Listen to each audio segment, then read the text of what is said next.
Hello guys, once again welcome back to Eduboard. എല്ലാവർക്കും ഒരിക്കൽ കൂടി എജുബോർഡിലേക്ക് സ്വാഗതം. ഞാൻ നിങ്ങളുടെ സ്വന്തം സെൽഫ് സാർ. അപ്പോൾ എന്തായാലും ഇപ്പോൾ നിങ്ങളുടെ ഓണപരീക്ഷയൊക്കെ കഴിഞ്ഞ് സ്കൂളൊക്കെ തുറന്ന് ഒരാഴ്ചയായിട്ടുണ്ട് അല്ലേ? ഒരാഴ്ചയൊക്കെ ആയിട്ടുണ്ട്. അപ്പോൾ നിങ്ങളുടെ ക്വസ്റ്റ്യൻ പേപ്പർ കിട്ടിയിട്ട് കഴിഞ്ഞു. ക്വസ്റ്റ്യൻ പേപ്പർ അല്ല, നിങ്ങളുടെ ആൻസർ ഷീറ്റ് കിട്ടിയിട്ടുണ്ടാവും. ആൻസർ ഷീറ്റ് കിട്ടിയപ്പോൾ നിങ്ങൾ പ്രതീക്ഷിച്ചൊരു പാറ്റേൺ ഉണ്ട്. അതായത് 10ാം ക്ലാസ് വരെ ഞാൻ പഠിക്കാൻ ഭയങ്കര സെറ്റാണ്, ഞാൻ ഭയങ്കര ബ്രില്യൻ്റ് ആണ്, എന്നെക്കൊണ്ട് കഴിയും. അപ്പോൾ അതുകൊണ്ട് എന്നെക്കൊണ്ട് കിട്ടുന്ന മാർക്ക് ഞാൻ എഴുതുന്ന സ്റ്റൈൽ ഭയങ്കര ഭംഗിയായിട്ട് എഴുതാൻ പറ്റുന്നത്. എന്നിട്ട് എനിക്ക് നല്ല പോലെ പരീക്ഷ എഴുതാൻ പറ്റിയിട്ടുണ്ട്, എനിക്ക് നല്ല മാർക്കും കിട്ടിയിട്ടുണ്ട്. യെസ്, ആ ഒരു കോൺഫിഡൻ്റ് ആണല്ലോ നിങ്ങൾ നിൽക്കുന്നത്. അല്ലെങ്കിൽ 10ാം ക്ലാസ് വരെ ഞാൻ എഴുതിയതൊക്കെ ഓക്കെ ആയിരുന്നു, പക്ഷേ എന്താ അറിയില്ല, +1 എത്തിയതിനു ശേഷം ഞാൻ എഴുതുന്നതിൻ്റെ കുഴപ്പമാണെന്ന് അറിയില്ല, അത് ഞാൻ പഠിക്കുന്നതിൻ്റെ കുഴപ്പമാണെന്ന് അറിയില്ല, മാർക്ക് അങ്ങനെ വീഴുന്നില്ല. ഇനി മൂന്നാമത്തെ ഒരു കാറ്റഗറി ഉണ്ട്. അതിങ്ങനെയാണ്, 10ാം ക്ലാസ് വരെ എങ്ങനെയൊക്കെ ഞാൻ പോയി, +1 എന്നെക്കൊണ്ട് എന്തായാലും ഇനി കൂട്ടിയാൽ കൂടും തോന്നുന്നില്ല. കാരണം എന്താണ്, അമ്മാതിരി ചോദ്യങ്ങളാണ് ഇവിടെ വന്നിട്ടുള്ളത്. ചോദ്യം എന്താണെന്ന് പോലും മനസ്സിലാക്കാൻ പറ്റുന്നൊരവസ്ഥ. ഓക്കെ, അപ്പോൾ ഇതാണ് ഞാനോട് ചോദിച്ചത്, നിങ്ങളുടെ +1 എക്സാം കഴിഞ്ഞതിന് ശേഷം എന്താ നിങ്ങൾക്ക് തോന്നുന്നത്? ഓക്കെ, അത്രയുള്ള സംഗതി, വേറെ ഒന്നുമല്ല. അപ്പോൾ അതിൻ്റെ കാരണം ഞാൻ പറഞ്ഞുതരാം. നിങ്ങൾക്ക് വേണമെങ്കിൽ 3 കമൻറ്റ് ഇടാം. ഒന്ന്, ഈ വീഡിയോയുടെ തൊട്ട് താഴെ നിങ്ങളുടെ 10ാം ക്ലാസ്സിലെ എക്സാം പോലെ തന്നെ നിങ്ങൾക്ക് ഇത് വളരെ ഈസി ആയിട്ട്, അല്ലെങ്കിൽ നിങ്ങളുടെ +1 എക്സാം, ഓണം എക്സാം വളരെ ഈസി ആയിട്ടാണ് എക്കണോമിക്സിന് കഴിഞ്ഞതെങ്കിൽ നിങ്ങൾക്ക് ഈസി എന്ന് കമൻറ്റ് ചെയ്യാം. അല്ലെങ്കിൽ കുഴപ്പമില്ല എന്ന് പറഞ്ഞാൽ എന്താ പറയുക, ഒരു 50-50 അറിയാം. നമ്മൾ കുറച്ച് പ്രശ്നമുണ്ട് എന്നാൽ വലിയ പ്രശ്നമല്ല എന്ന് പറയുമല്ലോ, ആ ഒരു ലെവലാണ് കുഴപ്പമില്ല എന്ന് പറഞ്ഞത്.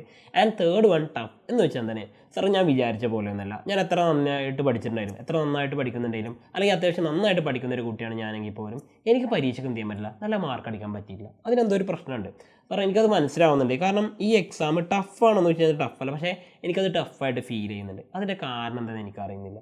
ഇതായിരിക്കും ഒരു പക്ഷേ മിക്കവാറും പേരുടെ, അല്ലെങ്കിൽ ഈ വീഡിയോ കണ്ടുകൊണ്ടിരിക്കുന്ന ഭൂരിഭാഗം പേരുടെ ഒരു അവസ്ഥ ഒരു പക്ഷേ ഇതായിരിക്കും. എന്തായാലും നിങ്ങൾ കമൻറ്റ് ചെയ്യാം. ഇനി നിങ്ങൾക്ക് മൈൻഡിലേക്ക് വരാൻ പോകുന്ന അടുത്തൊരു കാര്യം ഇതായിരിക്കും, ഇതിൽ രണ്ടിൽ ഏതെങ്കിലും ഒന്നായിരിക്കും. ഓക്കെ, ഞാൻ നിങ്ങളോട് പറയുന്നു, നിങ്ങൾക്ക് ഇതിൽ ഓപ്ഷൻ എയും ഞാൻ തരുന്നു, ഓപ്ഷൻ ബിയും തരുന്നു, നിങ്ങൾക്ക് ഏത് വേണമെങ്കിലും ചൂസ് ചെയ്യാം. ഫസ്റ്റ് കൊണ്ട് പറഞ്ഞ ഇതാണ്, ഇതിലും ഭേദം 10ാം ക്ലാസ്സിലെ സോഷ്യൽ സയൻസ് ആണ്. കാരണം എന്താ, അവിടെ നമുക്ക് ആകെ പഠിക്കാൻ 21 ചാപ്റ്ററല്ലേ ഉള്ളൂ സാറേ, ഇവിടെ ആകെ 3 ചാപ്റ്ററായിട്ടും ഒരു തേങ്ങയും മനസ്സിലാവുന്നില്ല.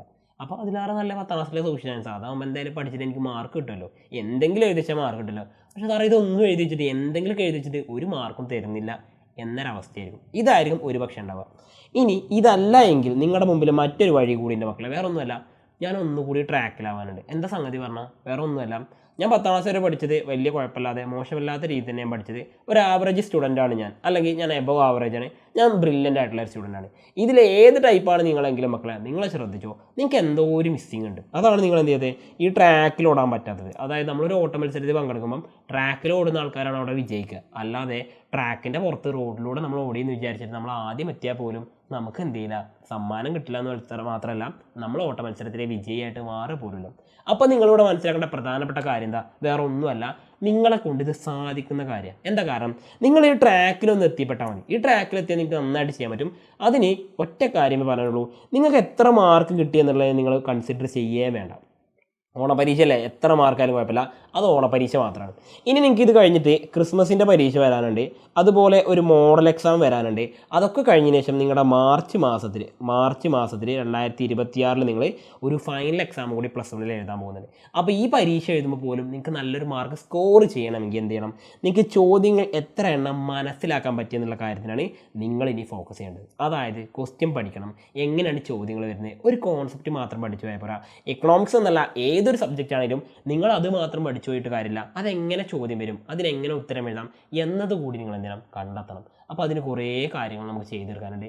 നിങ്ങൾ പഠിക്കാൻ തയ്യാറാണെങ്കിൽ, പഠിച്ച് മുന്നോട്ട് പോകാൻ തയ്യാറാണെങ്കിൽ, നിങ്ങളെ പഠിപ്പിക്കാൻ ഏത് നിമിഷം, അത് 24/7 എന്നൊക്കെ നമ്മൾ ഭംഗിക്ക് പറയാറുണ്ട്, അങ്ങനെയല്ല, നിങ്ങൾക്ക് ഏത് നിമിഷവും എന്ത് ചെയ്യാം, നിങ്ങൾക്ക് പഠിക്കാൻ തയ്യാറാണെങ്കിൽ നിങ്ങളുടെ കൂടെ നിൽക്കാൻ എജുബോർഡിൻ്റെ. കാരണം എന്തായാലും വേറെ ഒന്നുമല്ല, ഞാൻ എൻ്റെ കുട്ടികളോട് എപ്പോഴും പറയുന്ന കാര്യമാണ്, ഇതാണ് ആ കാര്യം, വേറെ ഒന്നുമല്ല. നോ തത്തമ്മേ പൂച്ച ബട്ട് തത്തമ്മേ എത്ര പൂച്ചാണ്. ഇത് സംഗതി വേറെ ഒന്നുമല്ല കേട്ടോ, ഇത്രേ ഉള്ളൂ. ഇപ്പം എല്ലാവരും വിചാരിക്കുന്നൊരു കാര്യമുണ്ട്, തത്തമ്മേ പൂച്ച എന്ന് പറഞ്ഞത് തത്തമ്മ തിരിച്ചതേപോലെ തന്നെ പറയില്ലേ, നമുക്ക് അതേപോലെ ചോദ്യങ്ങൾ വരാറില്ലേ. അതായത് നമ്മൾ ഒരു കാര്യം പറയുന്നു, അതിൻ്റെ കൂടെ തന്നെ നമ്മൾ എന്ത് ചെയ്യുന്നു, മറ്റൊരു കാര്യം കൂടി ചേർക്കുന്നു, എന്നിട്ട് എത്രയാണെന്ന് ചോദിക്കുന്നു അല്ലേ. തത്തമ്മേ പൂച്ച എന്ന് പറഞ്ഞാൽ അതേപോലെ തന്നെയാണ് നമ്മൾ പഠിച്ചു വെക്കുന്നു, അത് അതുപോലെ തന്നെ ചോദിക്കുന്നു. അതാണ് തത്തമ്മേ പൂച്ച. എന്നാൽ അങ്ങനെയല്ല എന്ത് തത്തമ്മ എത്ര പൂച്ചാന്ന് ചോദിക്കുന്നത്. ഈ തത്തമ്മ എത്ര പൂച്ചാന്ന് പറഞ്ഞാൽ നമ്മൾ ആദ്യം ഒരു കാര്യം പഠിച്ചു, അതുമായിട്ട് പ്രാക്ടിക്കൽ ലെവലിൽ ചോദിക്കുന്ന ചോദ്യമാണ് തത്തമ്മ എത്ര പൂച്ചാന്ന് പറഞ്ഞത്. അപ്പോൾ എന്തായാലും നിങ്ങളൊരു കാര്യം മനസ്സിലാക്കുക, ഇനി മുതൽ നമ്മുടെ പരീക്ഷ എന്തായിരിക്കും, ആപ്ലിക്കേഷൻ ലെവലിലേക്ക് നിങ്ങൾ മാറി ചിന്തിച്ചിട്ടില്ല എങ്കിൽ എന്ത് ചെയ്യും, നിങ്ങൾ ഈ പറയുന്ന സിസ്റ്റത്തിൽ നിന്ന് ഔട്ടാകേണ്ടി വരും. കാരണം എന്ന് പറഞ്ഞാൽ നമ്മുടെ മുമ്പിൽ അത്രയും നല്ലൊരു കാര്യം കിടക്കുന്നുണ്ട്. അപ്പോൾ അതിൻ്റെ കാര്യത്തിലുള്ളൂ നമ്മുടെ പരീക്ഷ ഇനി മുതൽ വളരെ സ്റ്റാൻഡേർഡ് ആയിട്ടുള്ള പരീക്ഷയായിരിക്കും ഉണ്ടാവുക. നിങ്ങളുടെ പഠനം എന്ത് ചെയ്യണം, ആ നിലവാരത്തിലേക്ക് എത്തണം. അത് നിങ്ങൾ എങ്ങനെ പഠിച്ചാലും വേണ്ടില്ല, നിങ്ങൾ ആ നിലവാരത്തിലേക്ക് എത്തണം. അപ്പം അതിനുള്ള ശ്രമങ്ങളാണ് നിങ്ങൾ തുടങ്ങേണ്ടത്. അപ്പോൾ അതിൻ്റെ കൂടെ കട്ടക്ക് സപ്പോർട്ടായിട്ട് എഡ്യൂബോർഡ് ഉണ്ടാവും, ഞാനും ഉണ്ടാവും. അപ്പോൾ വീണ്ടും പുതിയൊരു വീഡിയോ ആയിട്ട് കാണുന്നതായിരിക്കും. Once again it's me Salsabeen signing out from Eduboard. Happy learning all. By.